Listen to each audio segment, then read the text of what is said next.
On this sailing, Chloe, we had just finished crossing the English Channel, arriving in Dartmouth, and we planned to spend about a month cruising the southwest coast of England.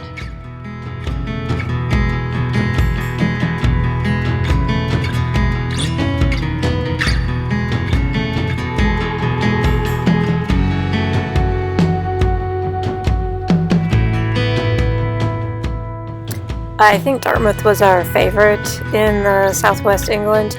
It was bucolic and easy to get into and out of with the boat.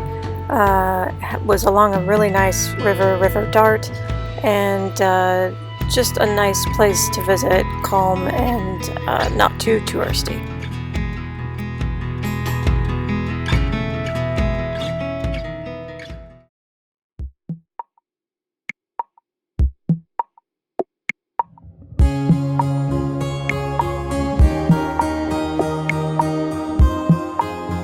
I think Robbie would love to come here and see this.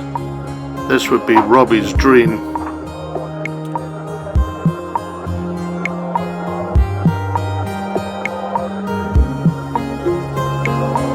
It's Henry.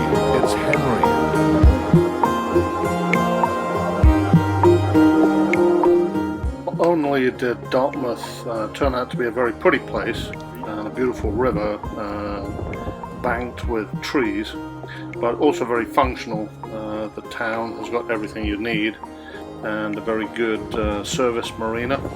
With a Volvo dealership, we chose to get our first service done for our Volvo Penta engine, which really only needed an oil change for the reverse gear and an inspection. But we got that covered in Dartmouth.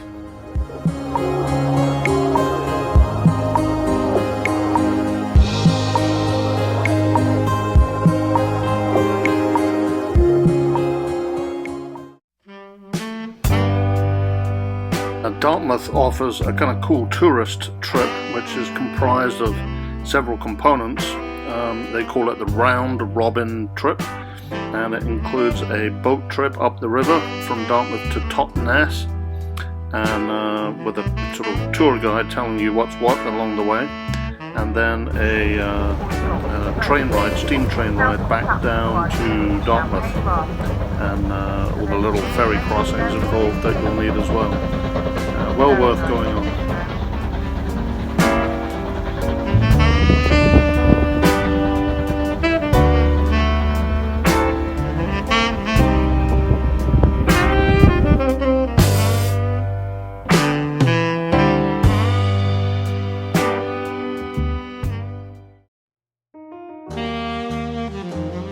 The boat tour takes you up to the head of the estuary of the Dart River to a town called Totnes, and the town has a reputation of being a new age town where you can live as a hippie or a bohemian.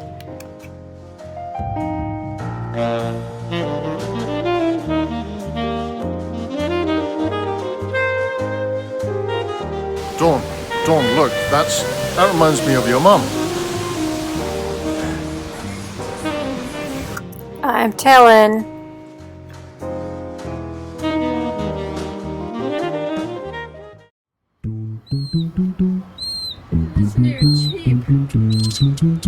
Really close.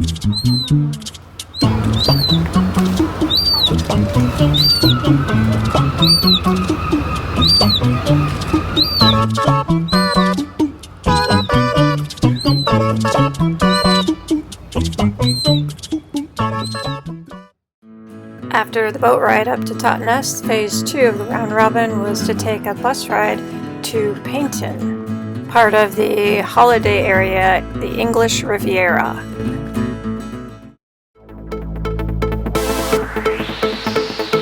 And the third and last part of the round robin tour was to take the steam train back down to Dartmouth.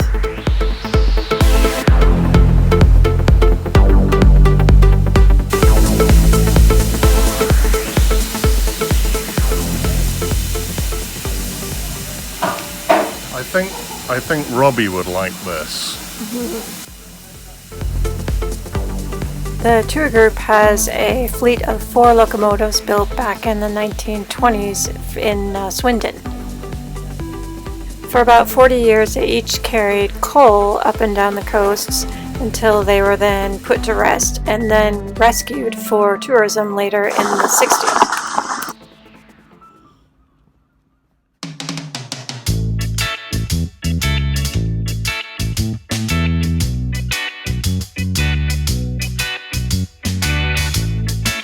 The boat ride up the river took almost an hour, but by train back down the river, it took only 10 to 15 minutes.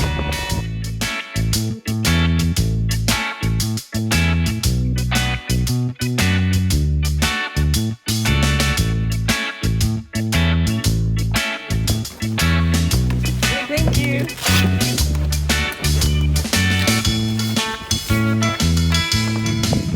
Totnes. There's another one.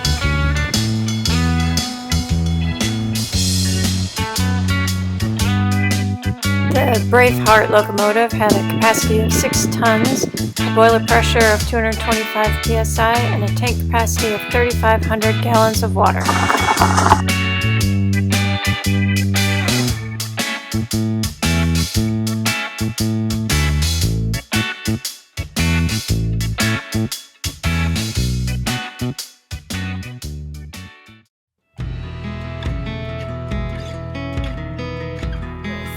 They've got beautiful trails all over on the west bank and the east bank, all up the river. Tons of opportunities for walking.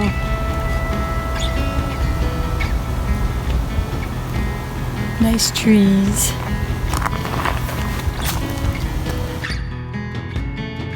Come across this large wheat field, which is kind of all of a sudden, kind of pretty.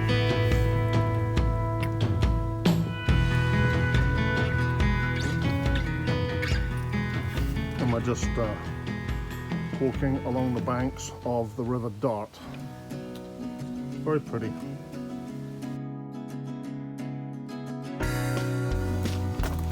We're lost. We're definitely lost this time.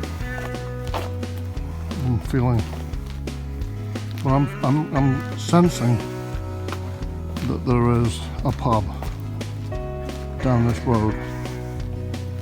I can just sense it. Follow any road for half a mile and there's probably a pub. Yeah, that's true.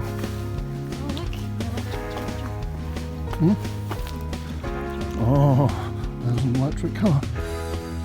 Electric car charger anyway, with no car. It's the first one I've seen in Britain.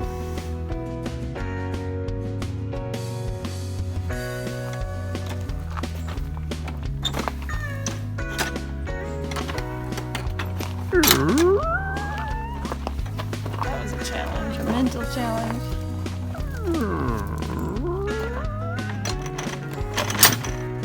I'll never get out now. Look at that, there you go. That's a nice view. What we going, Dawn? We're going to the pub. Yeah, this is the way to the pub. Pub road. That would be strange, but it's actually true. How to get to the pub. Walk through this field, past the cows and past the boats. And watch where you step. Your mum would like this. I'm telling. We're looking over the River Dart. Where's the road? Oh, So you want to go through here? yep. You can go through the black gate, you know. The black gate is for little people and the wooden gate's for cows. That's why we're letting you through here. I'll go through the black gate. So you go in here and you suck your tummy in. And then you go through there. You just didn't think I'd go through with my fat tummy. But I did. Okay, we're good. Awesome. No idea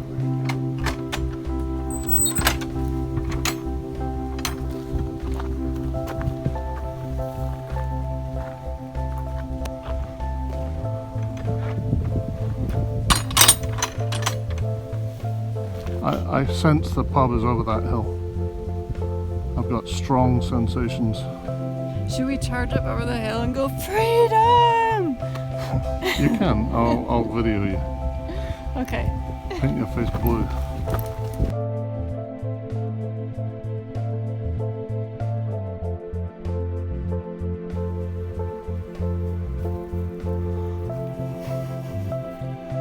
This is a strange trail, isn't it? Yeah, nice. Walking along the river, we ended up at the Greenway Estate. The estate has gone through hundreds of years of restoration and rebuilding until the mid-1930s when Agatha Christie purchased the estate and even used the area as the inspiration of some of the settings within her novels. Currently, the estate is owned and operated by the National Trust.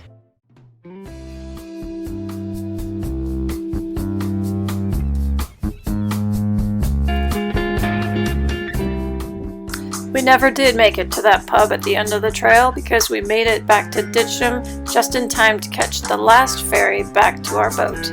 Otherwise we would have had to walk the 3 hours back the way we came.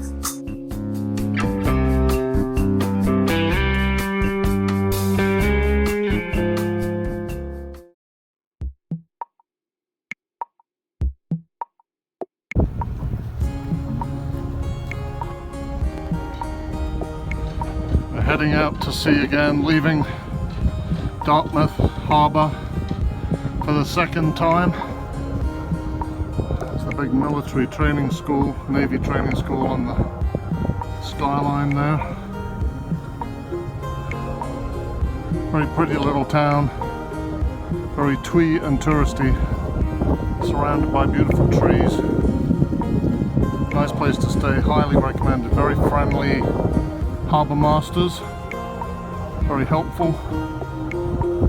Altogether a 10 out of 10.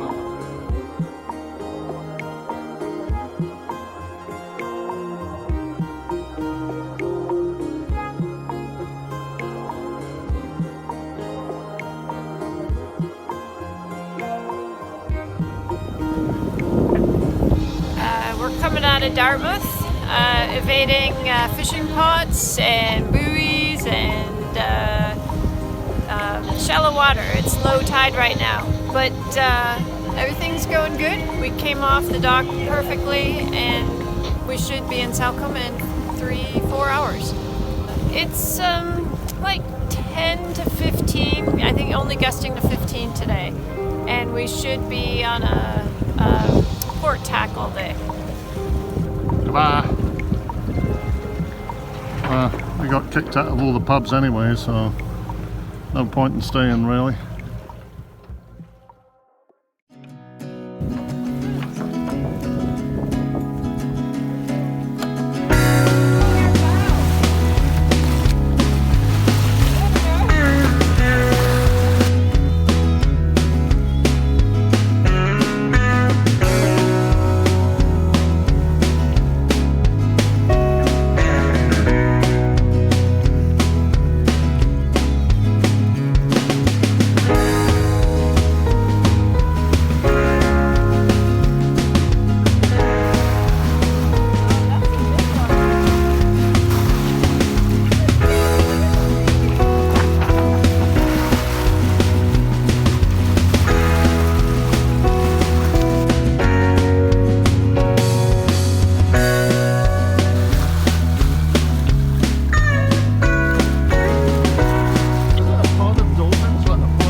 We're just coming into Salcombe now, and we've got very little wind, about 7 or 8 knots.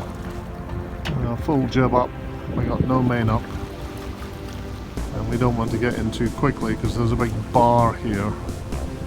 Not the kind of bar that serves drinks, but a bar that's a big sandy bar that's very shallow, so we have to wait for the tide or time the tide to rise. So Chloe draws 2.8 meters of depth with her centerboard down, and this bar at low tide, astronomical low tide, is only 1 meter in depth. So it's a spring tide right now, so when it's low, it's very low, and we're waiting for the tide to get about halfway up. Right now it's rising at about 1 meter per hour, so in about an hour from now we should have enough depth, plus a meter, to get into the bar, or over the bar, without whacking it, which I'm told is the essence of the exercise. Gotta watch out for these fishing pots too. Here's a fishing pot, or a crab pot, or lobster pot, or something. So we gotta avoid those to make sure they don't get tangled up in our propeller. And we have a rope cutter on the propeller, but they're not 100% reliable.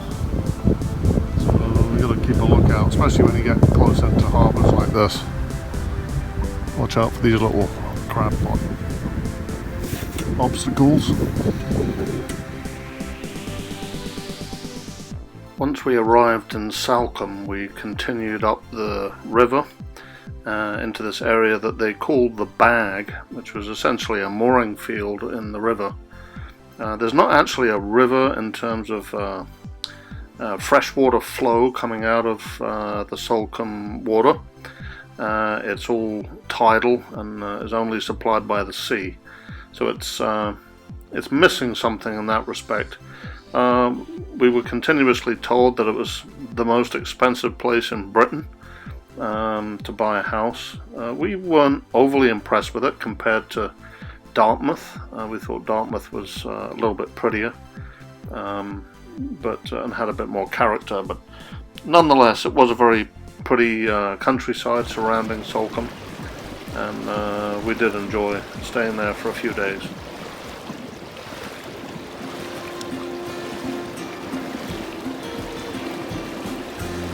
We are dinghying into Kingsbridge and going to a farmer's market, and the water is very shallow here, and it's just like a mirror.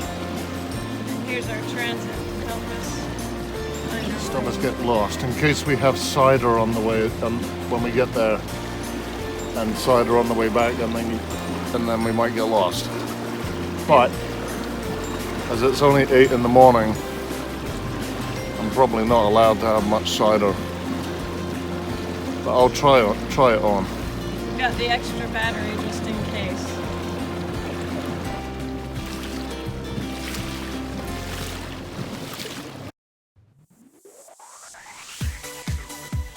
Okay, this is our first kind of long distance test of the e-propulsion outboard, and it's about a distance of about 2.2 miles there and 2.2 miles back, and we're going to try and use the current going there, and we're going to try and use the current, but right now we're running a smack on 600 watts. We have 1.5 hours of battery life left, and we're doing about 4 knots, but a knot of that is current, so we're doing boat speed of 3 knots. So 3 knots at an hour and a half would give us 4.5 miles of range on one battery. Now we've got a spare battery as well, just in case, but we probably won't need it. So the e-propulsion is not bad. Some criticisms of it: it's not extremely easy to put the battery off and on. The alignment process takes a bit of getting used to put the battery on, but once it's on securely. It then has a single cable that you have to connect up to the power and control tiller, and it seems pretty good. However, the cable has some very small filaments to it that need to align up into the respective holes. They seem very, very thin and do not seem like they're going to last me in a sea air condition. So I'm concerned about that. The wiring just seems to be a bit flimsy. That could be made a lot beefier. Plus, once the cable is off and the battery is off, there's no protection for it whatsoever, and it's just dangling in the sea air, waiting to corrode. There's also no ability to monitor the battery state of charge. What you would like to do is just take the battery off and go charge it. Other than that, the unit is, or should be, very low maintenance, very simple to operate. It is lightweight. We like the fact that there's two battery one battery and one propeller motor component. Both are about the same weight and both equally manageable to put on the boat. The motor is a permanent magnet-based motor as opposed to an induction motor with a variable frequency drive, so that should give a little bit more motor efficiency than its competitor, in the same way that Tesla recently moved to permanent magnets for its Model 3 and now Model S, giving it more power.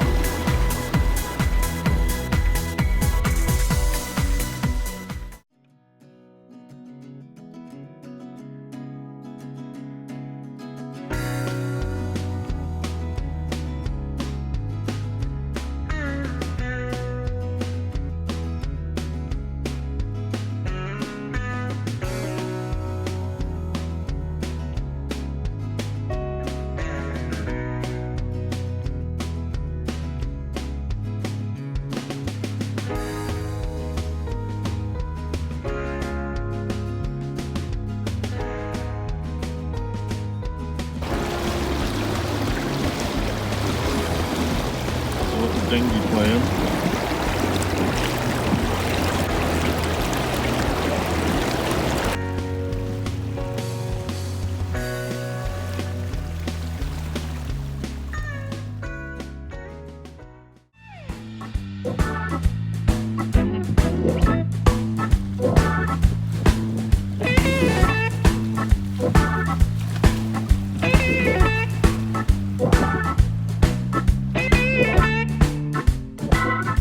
Each year in Salcombe Gin sponsors a dinghy race called the Salcombe Gin Merlin Rocket Week.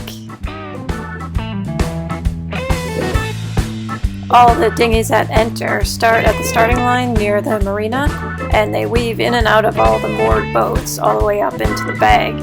And so we had boats coming to us and from us a couple times each day we were there.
Salcombe is more than just the home of Salcombe dairy ice cream as well as Salcombe gin.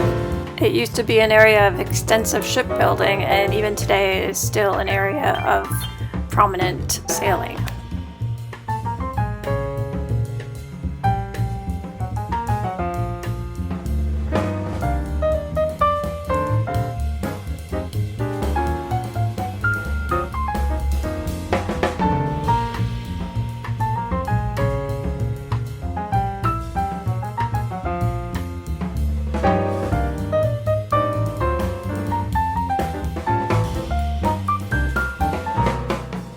When you exit or enter Salcombe Bay, there is a transit up on the hill, a pair of transits that you have to line up so that you don't hit the local sandbar on the way in or out. You can see them here in this picture.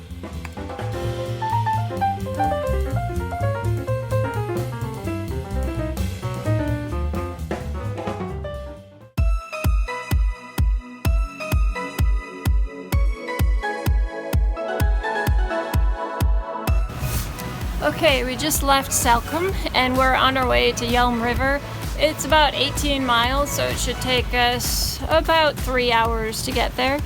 The problem is both areas, the departure at Salcombe and the arrival at Yealm River, both have sandbars, and we'd like to hit them both at high tide. So we left Salcombe an hour or two before high tide, and we'll get to Yealm an hour after high tide. And wind is, we're going up into the wind, so we're gonna have to tack probably 1 to 3 times, depending on what we choose. Going up there. Okay, we're at 17 knots of wind and a beautiful blue sky, a bunch of cumulus clouds. We'll have to tack in a mile or so.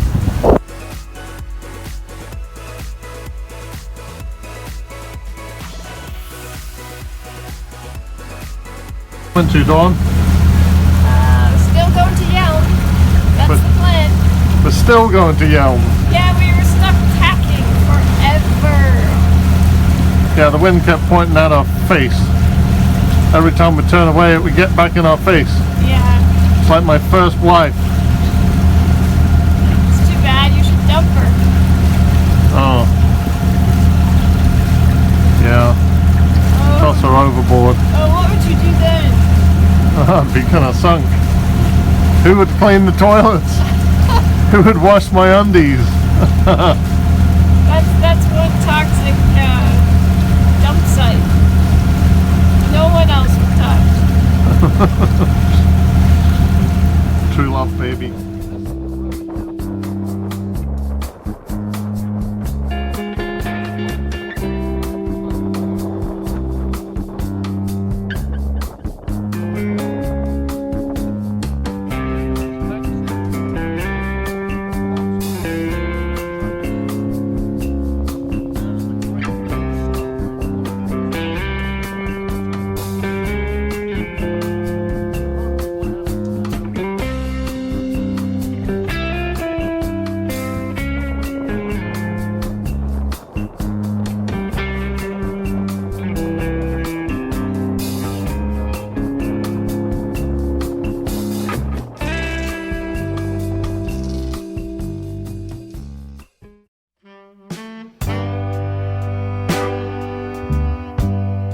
So here we're parked up on the River Yealm on the mooring field here. It's a small river, only about 12 miles long, comes out of Dartmouth, and just has some very small towns of 1,000 people or so population along its banks. Here's the River Yealm at low tide, and so we're sitting in plenty of water for this boat because we have a centerboard. We can pull the keel up. If we didn't have that centerboard, we would not be able to bring a boat of this size into the harbour, and that's why all we see here is either smaller boats or other boats with lifting keels or centerboards, something like that. A lot of southerlies around here, which is a British brand of boat that was recently bought by Discovery Yachts, and they're kind of famous around here for having lifting keels.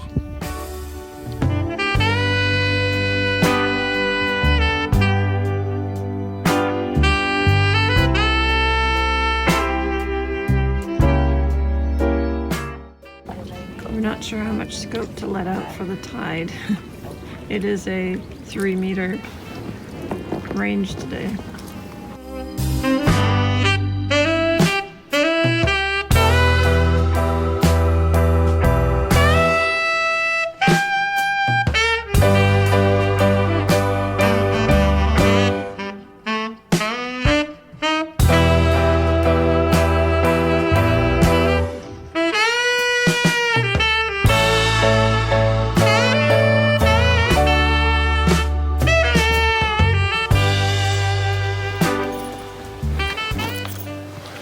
We're on the Yealm River walking along the side of the river. It's a beautiful wooded path, and there's lots of little boaties going on down there. Lots of canoeists and little boats. And we're off to find a pub called the Ship Inn. These are all oaks and sycamores and lots of beech trees. It's really nice.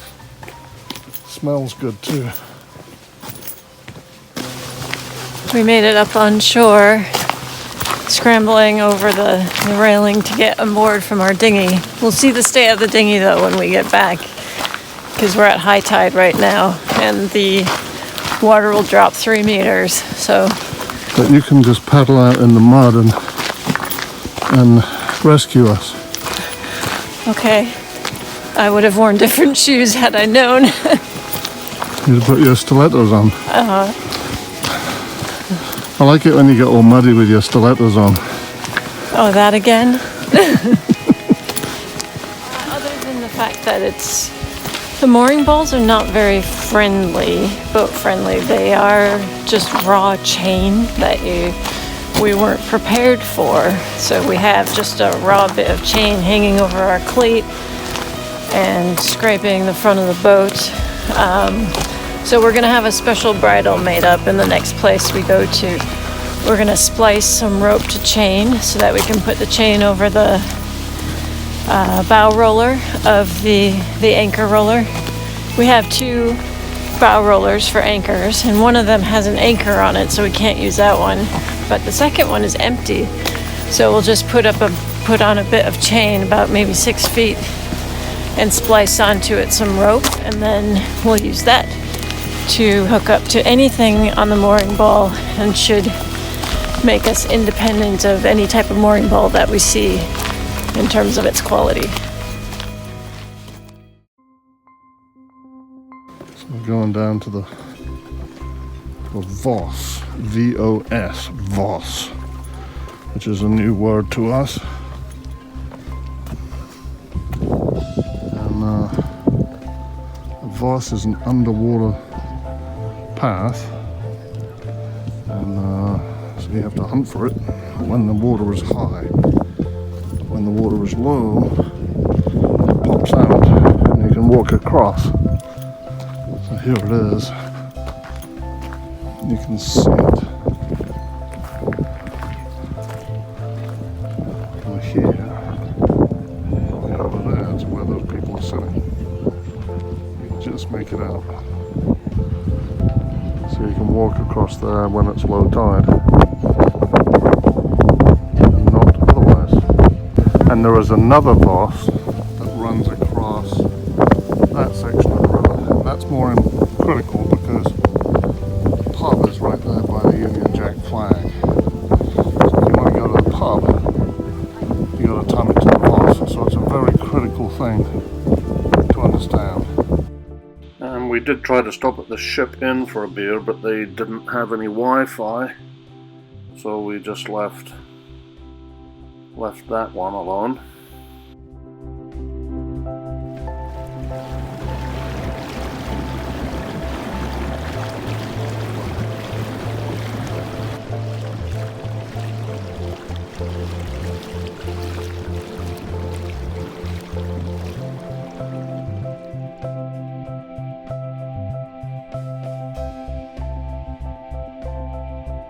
We're taking a walk around Yealm Head on the Yealm River. We made it and we tied the dinghy to the dock this time without incident.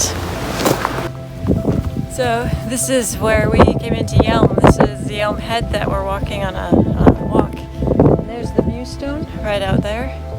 And we came in right here up the river, the Yealm River. It's beautiful. So in there, around that corner, is Plymouth Estuary. Right. That is the Mew Stone, the Great Mew Stone they call it. Looks like a whopping great big anthill. And there is Dawn's ear. Right there. Beep, beep, beep, beep, beep.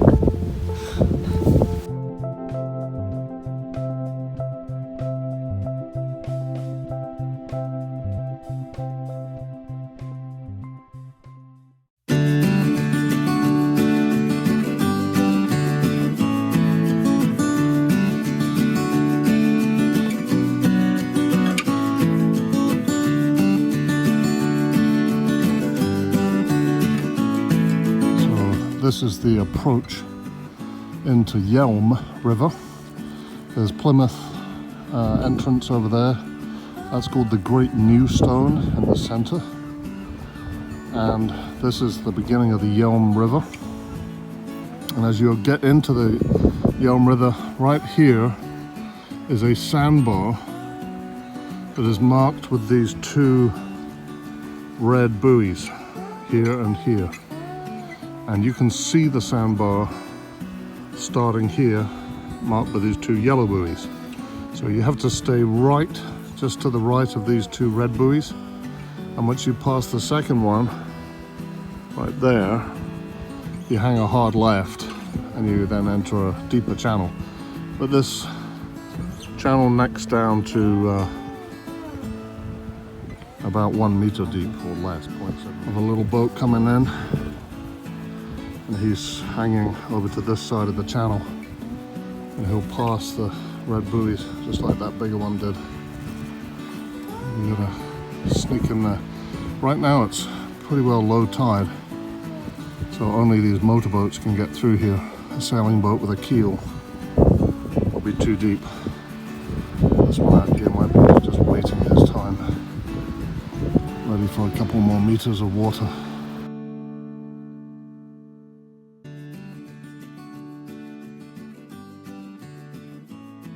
And here's a little bit of Scotland.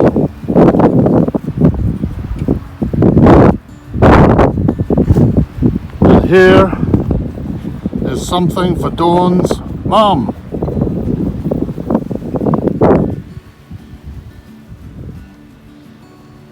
Dawn, look, that reminds me of your mum.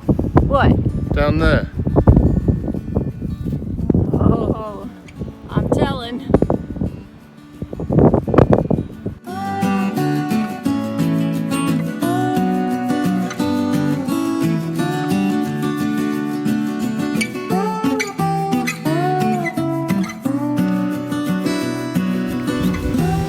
So this is where we anchored up yesterday with the dinghy, and because it's low tide right now and we need to come in for some Wi-Fi access, we have to walk it. There is no place to bring the dinghy today for another couple hours.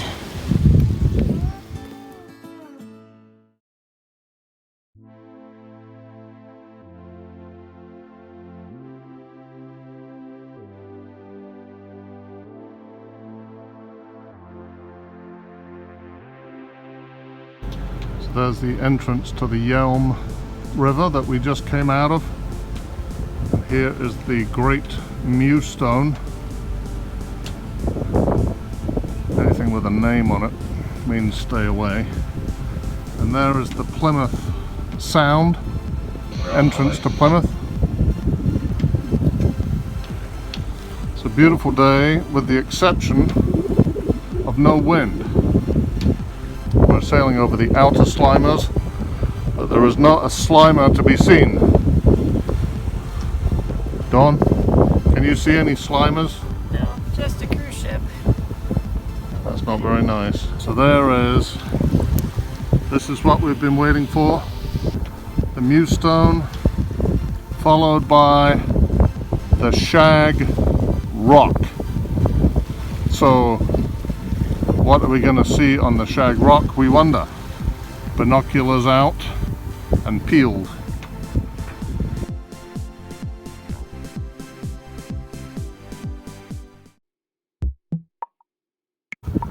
Beautiful sunny day.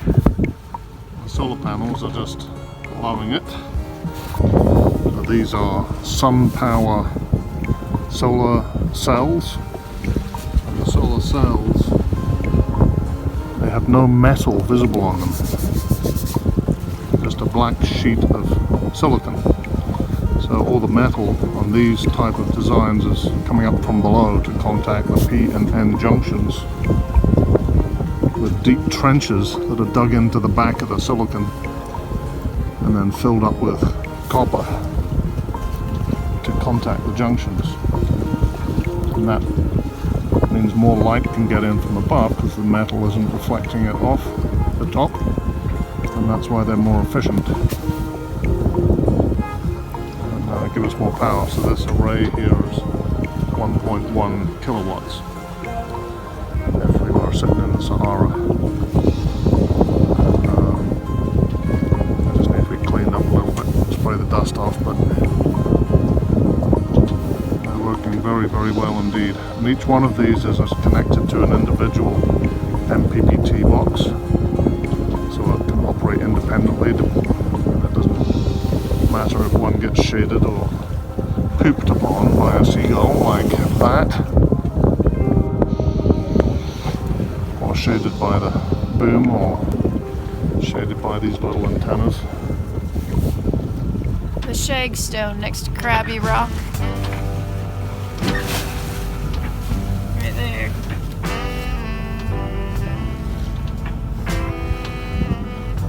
Alright, let's go check this out. We need to go right by it. Renee Rocks. And Crab Rock. Crab Rock. After Shakestone, you go to Crab Rock. So this is looking quite closely at the shag rock, and I don't see anything going on it. Not even a bird or two. Not even a shag bird. That's quite disappointing. Coming up here, straight ahead of us, are two Cardinal buoys. The one on the right is black, yellow, black, and the one on the left is yellow, black, yellow. Black, yellow, black also has on top of it a marker of two triangles that are facing apart, meaning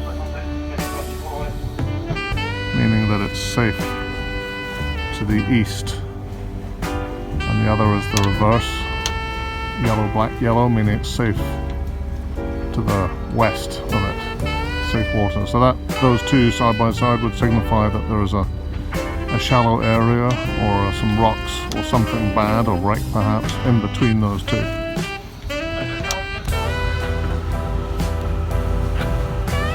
We've just got a jib up, virtually no wind, 5 or 6 knots, that's it. And we're just motor sailing towards Mayflower Marina.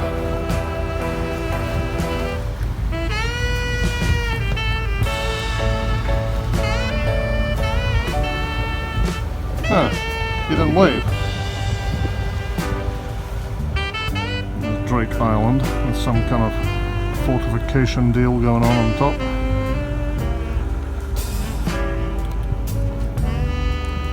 Dawn's driving. Dawn, are you stressed out? Single finger driving. See? What? Single finger driving. Show off. Okay, I really use 3. Do you see that huge submarine that's right behind you? Yeah. Alright, just dip below the water. Back of Drake Island. Is it Drake or Drake's plural? Maybe I've been saying it. It's the Drake Channel and Drake's Island. Plural island, singular channel. And we're just coming around the corner here,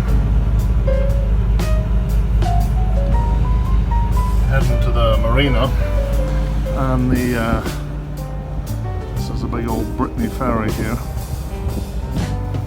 Luckily we don't have to get anywhere near that. Get ready with some lines and fenders. We keep our fenders in the sail locker. Point them out there and get them ready. Up this little system. So I grab a rope, and on the end we have a huge carabiner which holds the loops for the fenders, like this. So I don't have to climb down into the sail locker again. We're about a mile away from the marina right now, or something like that. So I'm hooking the fenders on with these little automatic fenders, and you can do this with one hand. You can unattach them, or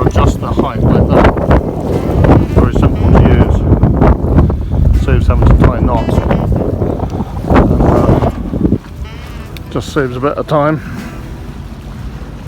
Okay, I've got 2 fenders there,